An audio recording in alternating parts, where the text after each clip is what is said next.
Stammering यानी हकलाने की समस्या के सॉल्यूशंस बताने की कोशिश है आज हमारे दो बहुत ही खास मेहमानों के जरिए। स्टैमरिंग के सॉल्यूशंस जानने के लिए, हकलाने की समस्या के समाधान जानने के लिए आप हमें कॉल कर सकते हैं, एसएमएस कर सकते हैं। दोनों ही नंबर्स लगातार आपके टीवी सेट पर फ्लैश हो रहे हैं।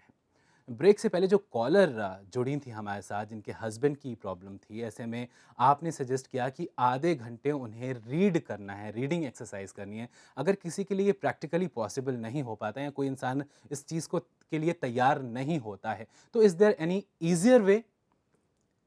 He has to start off from minute, then 2 minutes and then 5 minutes going on. अब हमें एक चीज़ का और ख्याल रखना है कि इसके अंदर जो रेट ऑफ स्पीच है, जो बोलने की या पढ़ने की गति है, ये 90 से 100 शब्द प्रति मिनट रखनी है। इसका मतलब ये जब प्रैक्टिस करें तो पहले 1 मिनट बाद रुक जाएं हाँ। और चेक करें कि ये मेरे कितने शब्द की स्पीड थी, ओके। और इस हिसाब से ये अगर एक बार अपनी रिदम को सेट कर लें, फिर ये 20 मिनट, आधा घंटा, और फिर इनको खुद मज़ा आने लगेगा क्योंकि इसका इंस्टेंट रिजल्ट है। बिल्कुल, तो जब अपनी प्रॉब्लम दूर होती चली जाएगी, इनको इंटरेस्ट डेवलप होने लगेगा। आपके कहने का मतलब है कि कुछ वक़्त से स्टार्ट करके आप उस टाइम को ग्रेजुअली इंक्रीज़ करते जाएँ। बिल्कुल।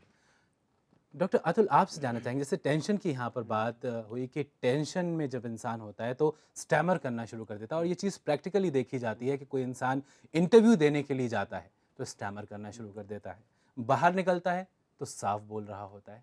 क्या मतलब, कौन सा मैकेनिज्म इसके पीछे वर्क करता है? देखिए, एक होता है कि फ़ियर ऑफ फ़ियर, कि ये फ़ियर है कि मैं स्टैमर करना शुरू कर दूँगा, या मैं सोचना शुरू करूँगा मैं वहाँ जाऊँगा किस तरह से परफ़ॉर्म करूँगा, क्या किस तरह से, तो वो एंग्ज़ायटी लेवल आपका बढ़ता जाता है, तो आपके और ज़्यादा चांसेस बन जाते हैं, आप जिसको तो ठीक डॉक्टर करना अतुल, चाहते हैं। यहाँ पर तो सिर्फ एक ही बात निकल कर आ रही है कि सिर्फ डर ही एक वजह है जो कि स्टैमरिंग की प्रॉब्लम को इजाद करती है। हाँ, डेफ़िनिट डर है, और दूसरा ये कि उस सिचुएशंस को हम अवॉइड करना शुरू कर दें। जैसे इन्होंने बताया कि वो बोलना ही कम कर दिया हमने, कि सपोज़ कि अगर हम बोलेंगे तो प्रॉब्लम क्रिएट होगी, या मेंटर दिन जाना है, तो वो सिचुएशंस को अवॉइड कर देना या बोलना कम कर देना।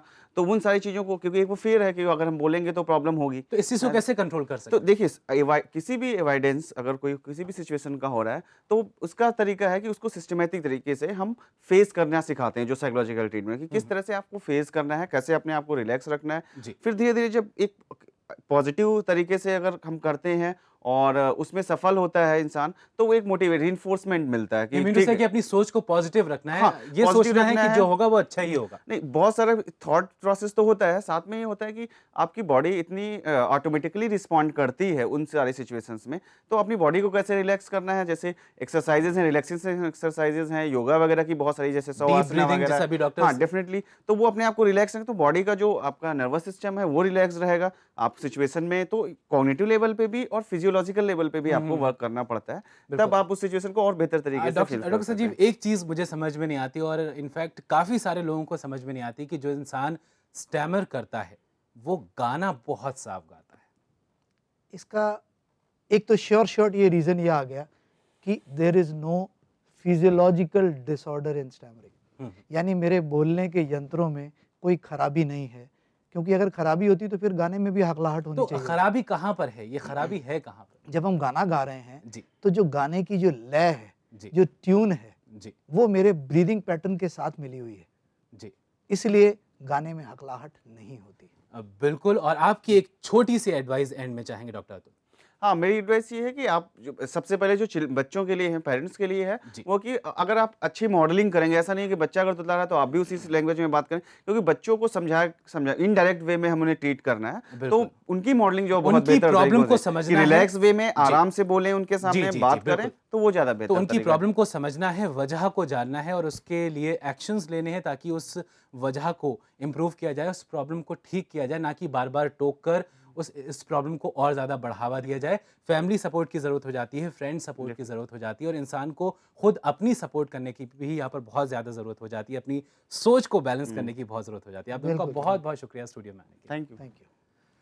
और डॉक्टर हमजा का ये मानना है कि स्टैमरिंग की प्रॉब्लम यानी हकलाने की समस्या तब सामने आती है जब आप एक साथ काफ़ी सारी चीज़ें सोच रहे होते हैं, यानी कि आपके दिमाग में कई सारे थॉट्स एक साथ चल रहे होते हैं, नूडल्स की तरह उलझ जाते हैं और कन्फ्यूजन क्रिएट हो जाती है, और ये कन्फ्यूजन स्टैमरिंग यानी हकलाने की समस्या की शक्ल इख्तियार कर लेती है। So moral of the story is कि आप एक वक्त पर एक चीज़ ही सोचें, कौन सी चीज़ सोचें? ये भी अपने आप में एक बहुत बड़ा सवाल है। जनाब वही चीज़ सोचें जो कि उस वक्त आपके लिए सबसे ज़्यादा इम्पॉर्टेंट हो, सबसे ज़्यादा ज़रूरी हो, सबसे ज़्यादा महत्वपूर्ण हो। इसी के साथ अपने आज के शो को हम यहीं ख़त्म करते हैं। जाते-जाते आपसे बस यही कहना चाहेंगे कि कोई राय है, कोई सुझाव है, कोई सजेशन है या फिर कोई सवाल आप पूछना चाहते हैं तो आप हमें मेल भी कर सकते हैं। हमारा ईमेल आईडी है mens@pragya.tv.com।